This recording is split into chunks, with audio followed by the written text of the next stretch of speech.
Naisahan ko kayong lahat ng mag-isa? Ito ang pagkakaiba. Si Ning Hii ay kumain ng 5 kalahati, habang siya ay kumain na ng 5 ngunit wala pa ring nararamdaman. Gayunpaman, ano ang batayan sa pagpapasya kung gaano karaming prutas ang maaaring kainin? Napansin ni Lin Moyo na napakaraming alam si Lin Mohan, higit pa kaysa sa grupo ni na Mo Xingxia. Mula dito, makikita ang kahalagahan ng pagkakaroon ng mahusay na guro. Ang isang half-god ay talagang hindi may kukumpara sa isang ordinaryong antas Diyos. Sabi ni Lin Mohan, mahirap sabihin. Hula ni guro, ito ay batay sa potensyal ng propesyon at kakayahang tiisin ng bawat tao. May kinalaman ba ito sa sariling level? Umiling si Lin Mohan. Walang kinalaman. Maaari mong isipin na ang ganitong uri ng piitan ay nag-iipon ng pinsala. Kapag ang naipong pinsala ay lumampas sa kakayahan ng katawan na tiisin ito, sabog ka. Nag-isip sandali si Lin Moyo. Ate, gusto kong subukan. Nagbago ang ekspresyon ni Lin Mohan, naging mas seryoso.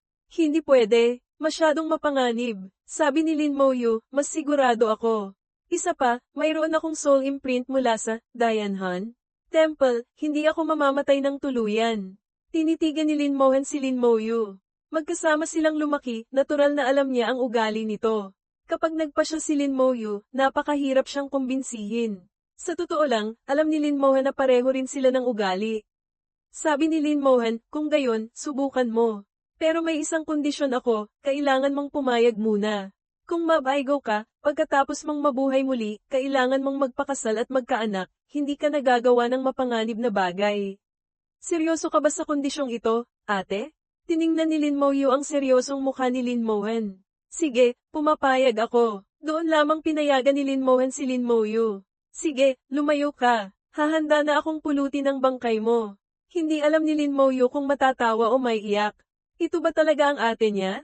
Nagpatuloy si Lin Mohan sa pagkain ng prutas, paisa-isang kagat. Makikita na hindi rin kalmado ang kanyang kalooban. Pumunta si Lin Moyo sa gitna ng hardin ng prutas, tumayo sa harap ng kakaibang puno. Ang primal fruit ay abot kamay na. Ang 5 prutas na kinain niya kanina, talagang naramdaman niya ang side effects. Ang mga side effect na ito ay naipasa lahat sa mga kalansay. Ang kanyang mga kakayahan ay nasil, ngunit ang damage transfer ay gumagana pa rin. Hindi lang iyon, naramdaman ni Lin Moyo na ang kanyang mga talento at ang kanyang immunity sa ilang pinsala ay naroon pa rin, tanging ang mga aktibong kakayahan lamang ang hindi magamit. Dahil din dito kaya naramdaman ni Lin Moyo na may kasiguraduhan siya. Kung kahit siya ay hindi makayanan ito, walang sino man ang makakakain ng primal fruit. Kung gayon, walang kabuluhan ang pagkakaroon nito. Iniunat ni Lin Moyo ang kanyang kamay at mahigpit na hinawakan ng primal fruit. Isang malakas na pagsabog ang umalingawngaw sa kanyang isipan. Isang screen ang lumitaw sa kanyang harapan. Sa loob ng imahe, isang sinag ng liwanag ang bumagsak sa isang tiwangwang na isla. Agad na napuno ng buhay ang isla. Tumubo ang mga damo at puno sa isang iglap, lantian at malago. Umusbong ang malawak na kagubatan. Maraming maliliit na hayop ang lumitaw. Hindi sila mga pisikal na nilalang, kundi mga kumpol ng enerhiya ng buhay.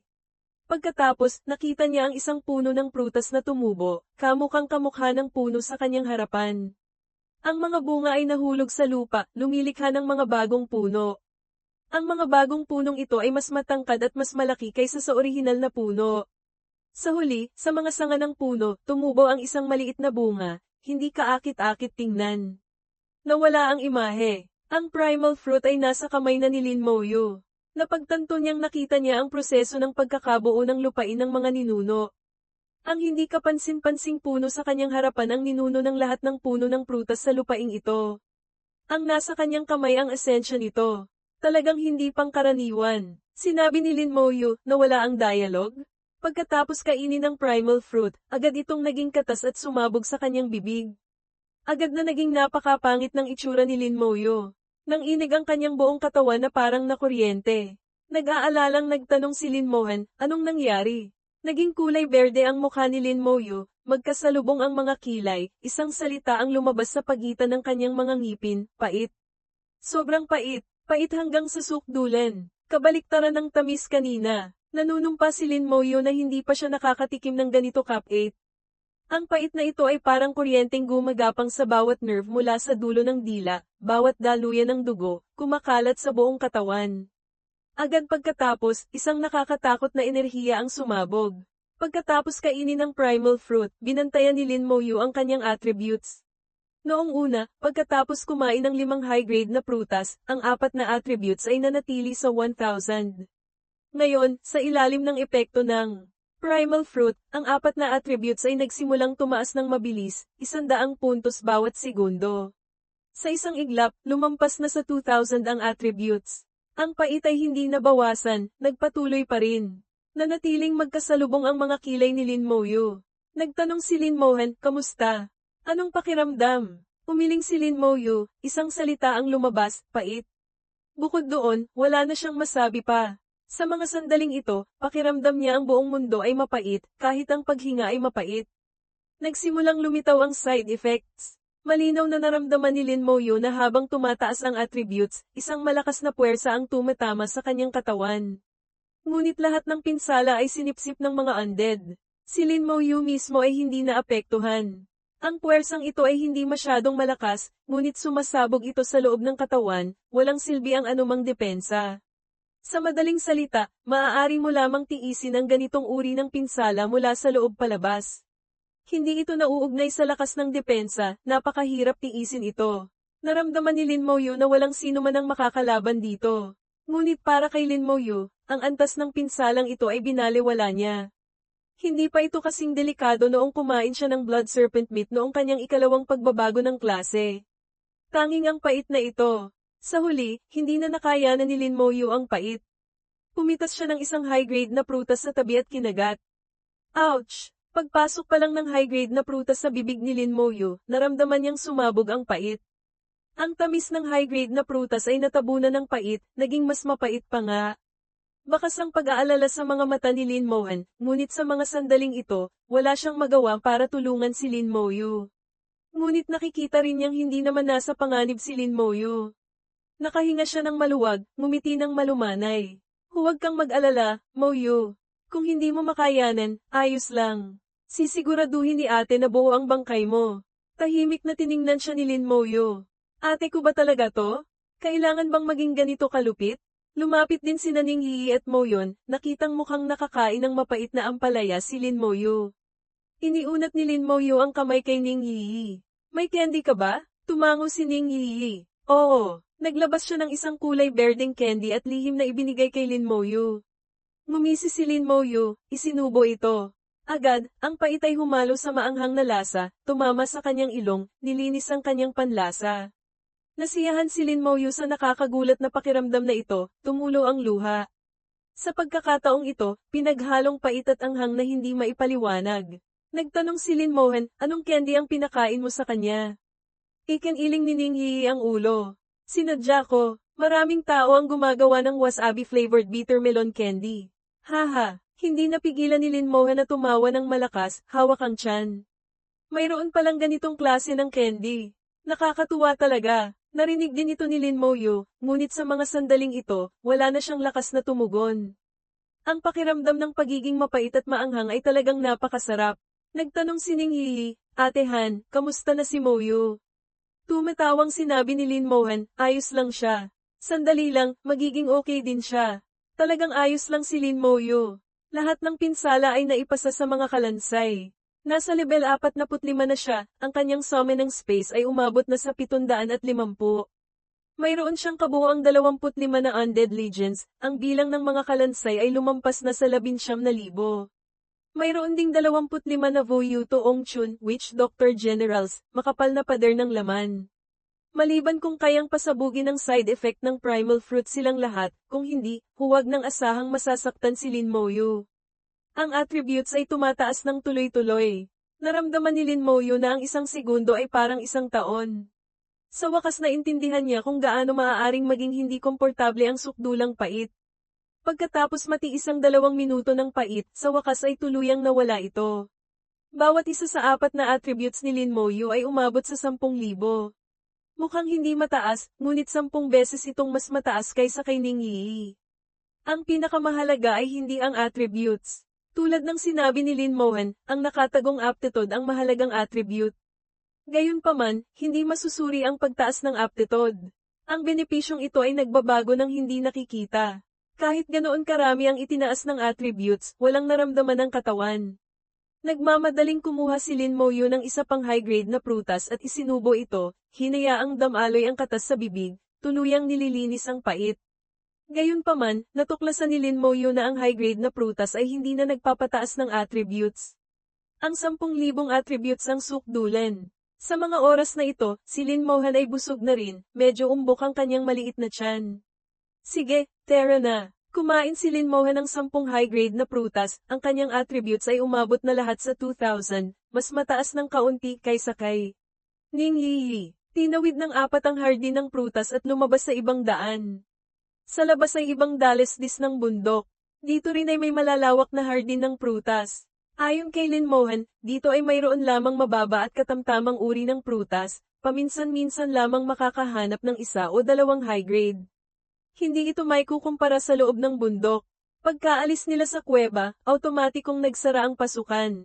Ang kuwebang ito ay isang one-way na daan lamang. Bakit napakatahimik dito? Nagtaka si Mo yun. Bagamat hindi marami ang pumasok, napakalaki ng hardin ng prutas, ngunit hindi dapat ganito katahimik. Biglang nagsalita si Lin Moyu, mag-ingat kayo. May hindi tama. Ginamit niya ang windwalk at sumulong. Sa kasalukuyan, walang undead legion, walang bal-araw ng buto, tanging damage transfer lamang, kaya kailangan ding mag-ingat ni Lin Moyu. Pagkatapos maglakad sandali, may narinig silang ingay ng labanan sa unahan, kasama ang panginginig ng enerhiya at mga sigaw ng sakit. May naglalaban dito. Nagkatinginan ng 4 at mabilis na tumakbo papalapit. Dinaanan nila ang isang hardin ng bulaklak at pumasok sa isang malawak na espasyo. Halos lahat ng pumasok sa lupain ng mga ninuno ay narito. Sa malawak na espasyo, isang grupo ng tao ang naglalaban. Mas tumpak, 12 tao ang kumukayig sa isang tao. Ang mga taong ito ay may hawak na mga espada, malalaking espada, at mayroon ding pamapana mula sa malayo.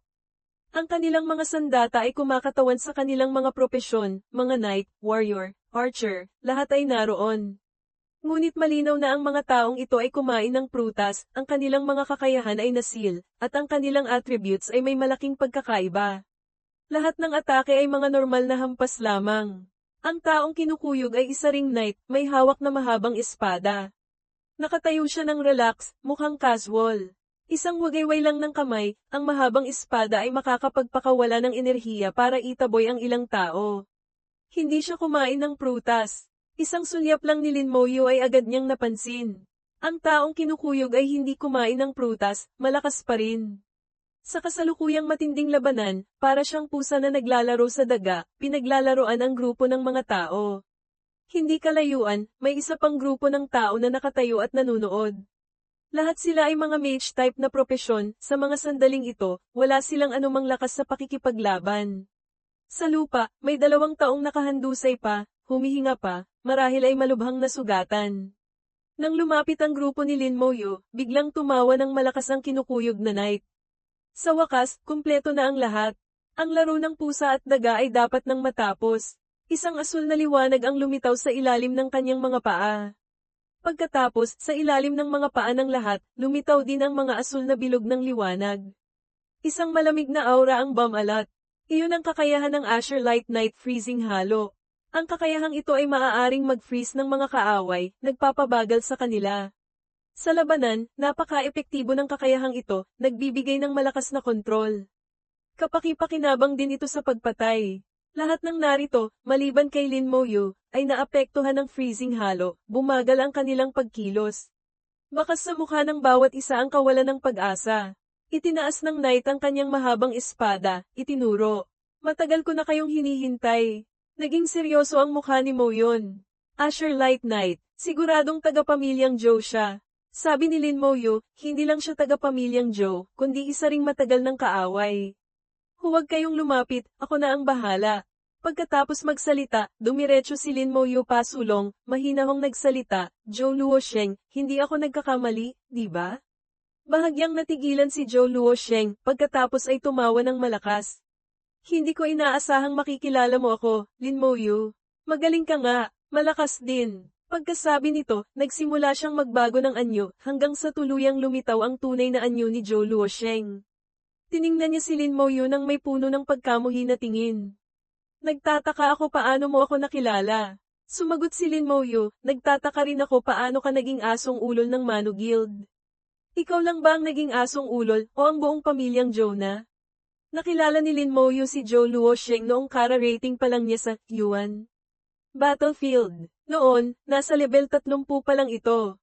Hindi niya inaasahang na kompleto na nito ngayon ang ikalawang pagbabago ng klase, napakabilis ng pag-level up. Gayunpaman, hindi stable ang aura ni Zhou Luosheng, tila hindi siya nag-level up sa normal na paraan. Sa pandaman ni Lin Moyu, ang kanyang aura ay mababaw, ang kanyang attributes ay pabago-bago, napaka-unstable. Tumawa ng malamig si Zhou Luosheng. Anong ibig mong sabihin sa naging asong ulol ng Mano? Huwag kang magsalita ng masakit. Kami ay may kooperasyon lamang. May bahid ng paghamak si Lin Moyu. Isa ka lang Azure Light Knight sa Tier 4.